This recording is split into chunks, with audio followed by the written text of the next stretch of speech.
સુરત મનપા દ્વારા પ્રધાનમંત્રી આવાસના મકાનોનું computerise draw કેન્દ્રીય જળશક્તિ મંત્રી સી.આર. પાટીલના હસ્તે કરાયો હતો।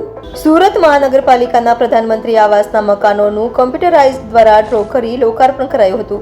કેન્દ્રીય કેબિનેટ જળશક્તિ મંત્રી સી.આર. પાટીલના હસ્તે 2959 આવાસોનો કમ્પ્યુટરાઇઝ ડ્રો કરાયો હતો।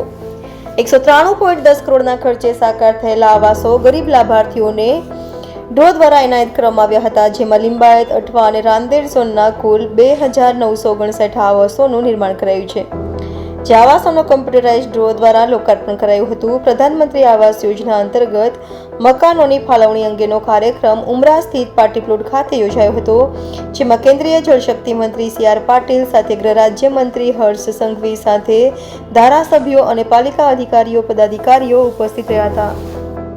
માનનીય વડાપ્રધાનશ્રીએ સમગ્ર ભારત દેશમાં શહેરી વિસ્તારોમાં, સ્લમ વિસ્તારોમાં ગરીબ લોકોને સારા આવાસો મળે એમના માટે પ્રધાનમંત્રી આવાસ યોજના અમલમાં મૂકેલ છે અને આ યોજના અંતર્ગત આજે સુરત મહાનગરપાલિકા દ્વારા સુરત શહેરમાં 2959 જેટલા આવાસોનું ડ્રો કરવામાં આવ્યું છે।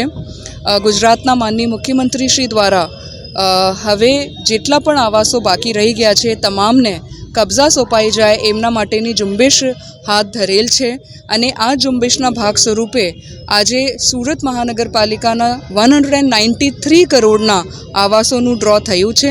માનનીય કેન્દ્રીય મંત્રી શ્રી સી.આર. પાટીલ સાહેબના વરસ હસ્તે આ ડ્રો કરવામાં આવ્યા હતા। માનનીય ગૃહમંત્રી શ્રી હર્ષભાઈ સંઘવી સાહેબ અને માનનીય મંત્રી શ્રી મુકેશભાઈ પટેલ સાહેબ અને અન્ય પદાધિકારીશ્રીઓની ઉપસ્થિતિમાં આ ડ્રો કરવામાં આવ્યા છે।